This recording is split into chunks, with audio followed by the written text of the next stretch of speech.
വരദ, നീ ഫോണൊന്ന് ശരിയാക്കി തന്നെ. നരന്റെ ഫോൺ കട്ടാക്കിയതിനു ശേഷം ദേവ് കൊടുത്ത ഫോൺ അവളുടെ നേരെ നീട്ടിക്കൊണ്ട് ചാരു പറഞ്ഞു. ആഹാ, പുതിയ ഫോണൊക്കെ കിട്ടിയല്ലോ. അവൾ സിമ്മെല്ലാം അതിലിട്ട് ഫോൺ ഓണാക്കി ചാരുവിന്റെ കയ്യിൽ കൊടുത്തു. ഓക്കെ ആയോ? ആ, നീ ഇനി ആർക്കെങ്കിലും ഇതിന്ന് കോൾ ചെയ്ത് നോക്ക്. അതെങ്ങനെയാ? ഈശ്വര, അത് പോലും അറിയില്ലേ? ഞാൻ പറഞ്ഞില്ലേ, എനിക്ക് ഈ ഫോൺ ഉപയോഗിച്ച് പരിചയമില്ല. വരദ എല്ലാം അവൾക്ക് പറഞ്ഞു കൊടുത്തു.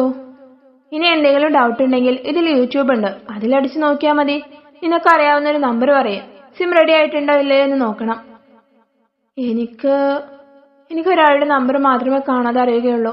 പക്ഷേ ആൾക്ക് എന്റെ ഫോണൊന്നും വിളിക്കണ്ട. കുറച്ചു നേരത്തെ ആലോചനയ്ക്ക് ശേഷം ചാരു പറഞ്ഞു. ആ സമയം അവളുടെ ഉള്ളിൽ കൃഷ്ണന്റെ മുഖമായിരുന്നു.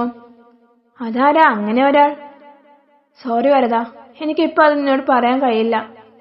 പിന്നെ എനിക്ക് വിളിക്കാൻ ഏറ്റവും പ്രിയപ്പെട്ട എന്റെ നന്ദുണ്ട്. പക്ഷേ അവളുടെ നമ്പർ എനിക്ക് അറിയില്ല. ഞാൻ എന്റെ ഫോണിൽ നിന്ന് തന്നെ വിളിച്ചു നോക്കിക്കോളാം.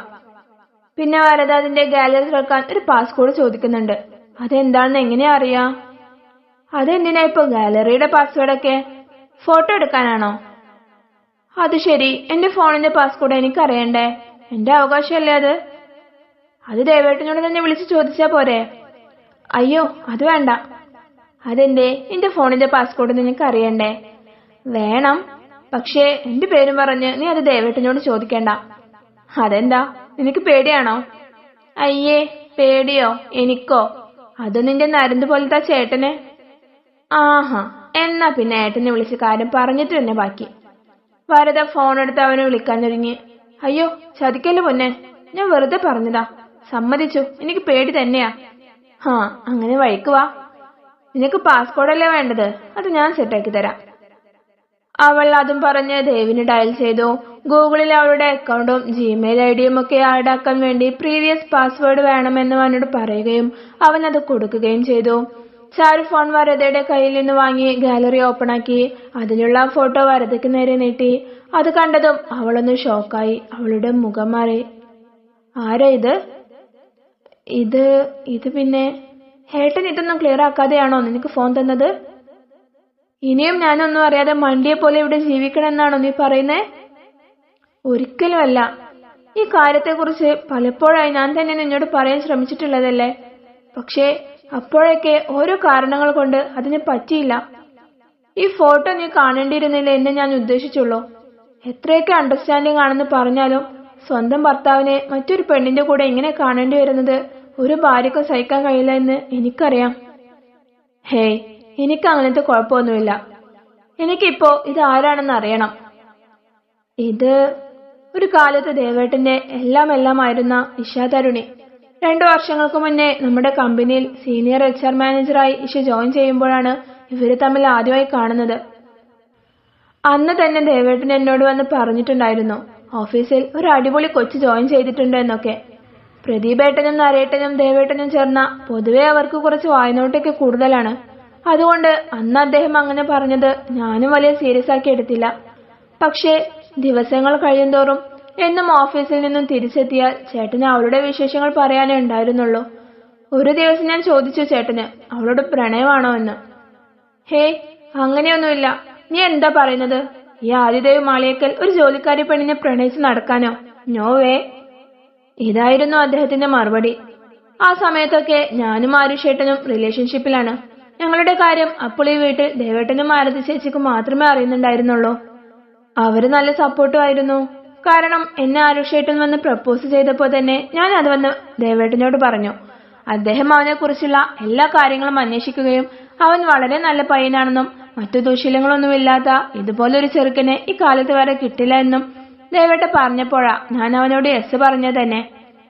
പിന്നെ ഞാൻ മറ്റു തെറ്റിലേക്കൊന്നും പോവില്ല എന്ന് ചേട്ടന് ഉറപ്പുണ്ടായിരുന്നു.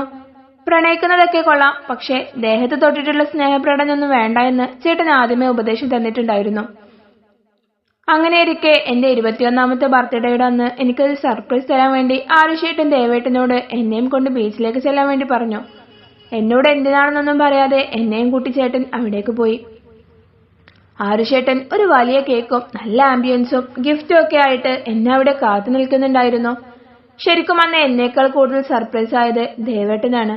അവന്റെ കൂടെ ഇഷയും ഉണ്ടായിരുന്നു അവിടെ. അപ്രതീക്ഷിതമായി അവൾ അവിടെ കണ്ട ചേട്ടൻ ഒന്ന് ഷോക്കായി. കേക്ക് കട്ടിങ്ങും മറ്റുമെല്ലാം നടക്കുമ്പോഴും ചേട്ടന്റെ ശ്രദ്ധ മുഴുവൻ ഇഷയിലായിരുന്നു. അവിടെ വെച്ചാണ് ആരുഷേട്ടന്റെ ചേച്ചിയാണ് ഇഷ എന്ന കാര്യം ഞങ്ങൾ രണ്ടുപേരും അറിയുന്നത്. അതോടുകൂടെ ഇവർ തമ്മിലുള്ള കോണ്ടാക്റ്റും സംസാരവും ഒക്കെ കൂടി. പതുക്കെ പതുക്കെ അവർക്കിടെ നല്ലൊരു സൗഹൃദം വളർന്നു. അതിനുശേഷം ഇഷ നമ്മുടെ വീട്ടിലേക്കൊക്കെ വരുമായിരുന്നു.